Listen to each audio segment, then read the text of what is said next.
There's a lot of information out there. Food, no food, how to use this, how to use that, leash, harness, blah, blah, blah, blah, blah. I'm here to simplify all that stuff, y'all. Hey everyone, it's Brandon from Altruist Dog Training, where we put your dog first. And how do we do that? By empowering you as the owner. I am back today with part 2 of our recall series. I'm calling it Come When I Call. And listen, y'all, if you haven't seen part 1 already, I'm going to link it down in the description. Please go ahead and watch that because, again, my intent with this series is to kind of build sequentially one video off the next.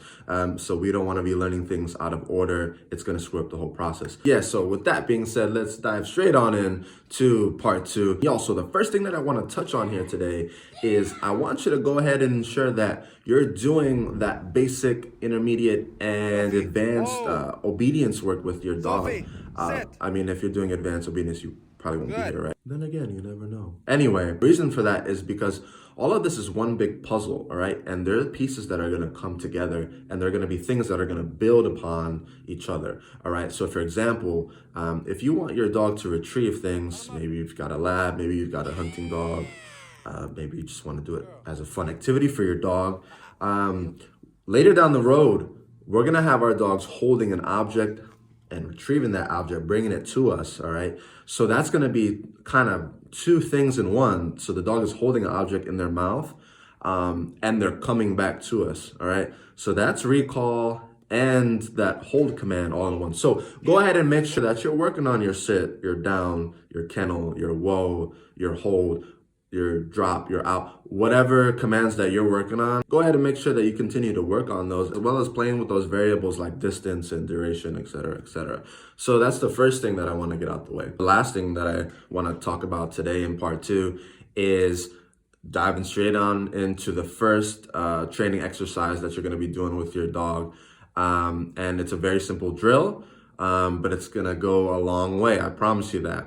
So all you're going to need is your dog, a flat buckle collar, and a 6-foot leather leash or biothane leash.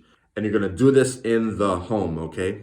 The reason for that is we don't want a lot of distractions going on. We wanna build our dog on success. And out there's a lot going on. Baby steps, y'all. We got, the trainers on the tricycle, all right? That's your house, all right? There's a lot going on out there.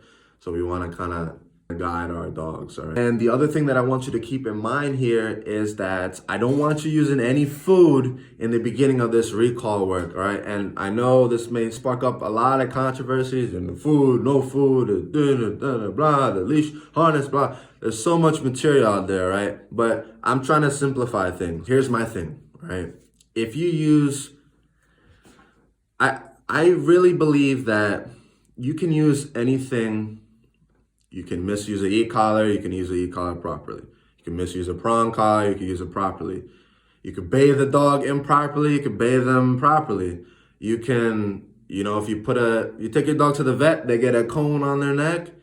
If you don't condition them to that, you don't get them used to that, they flip out, they hate it. Is that a cone is evil? Is that a cone is bad? No, all right? It's up to us to guide our dogs through this human world, okay? So with food, that's another thing. If you misuse food, it's a disaster, all right? We all have these value systems in our head, reward-based systems in our head. So for us even, and dogs are included, food is pretty high up there, all right? It's kind of tied into their survival. And if you misuse food, which is probably bound to happen if you're new to this, it's gonna make you look like a vending machine, all right? And we don't need to do that, all right? I'd rather tap into something different, like games, all right? So let's tap into that. Later down the road, you want to experiment with food, you have to use it correctly. And you know what? I do use some food in training, all right? But I know how to do it. All right, and we're gonna have to teach you about schedules of reinforcement and how and when to use food and when is an inappropriate time to use food, et cetera, et cetera. In terms of providing some sort of positive reinforcement, we're gonna be using you. All right, your dog should be pretty fond of you. We're gonna be using things like games, things like praise and affection and things like that. Dogs eat that up, right? We don't need any food in the beginning. You're gonna have that flat buckle collar on your dog, as well as that 6-foot lead. Gonna be in your home. Try to find somewhere where there's not a lot of distractions, okay? What I like to do is, for the first thing, I like to put my dog in a sit, okay? So back to that obedience thing, right? Your dog should know a sit already, and they should know it pretty well. If your dog doesn't know how to sit and doesn't know a sit with a little bit of duration, then there's gonna be no recall. It's just, unless you're lucky, you're really not gonna have a solid recall. Okay, so the dog should know how to sit. You put your dog in a sit, you're gonna pick a word, okay? It's gonna be here, it's gonna be come, could be bang, could be lua, it could be any word, okay?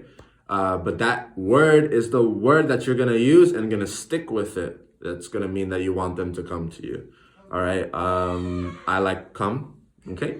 And so you're gonna say the dog's name, all right? Let's pick Sophie, okay? So you're gonna say, you get the dog's attention, they're in a sit. You're gonna say, Sophie, come. At the same time you say come, you're gonna guide them to you with the leash, all right?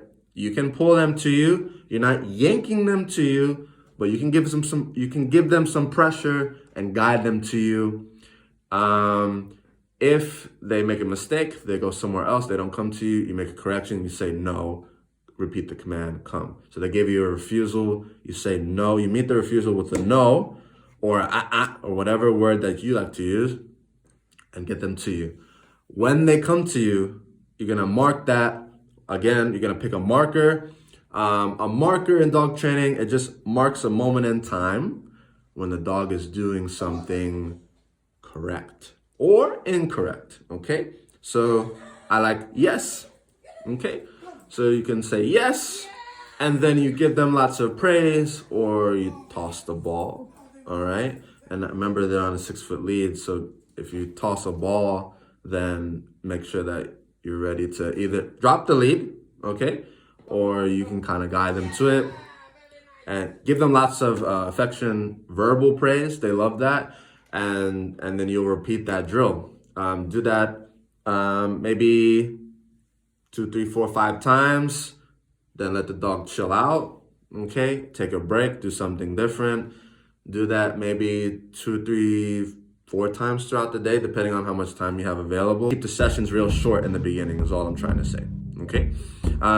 So yes, that's gonna be the first drill in recall. Hope you enjoyed part 2 of Come When I Call. And with that, I will see you in part 3. Take care.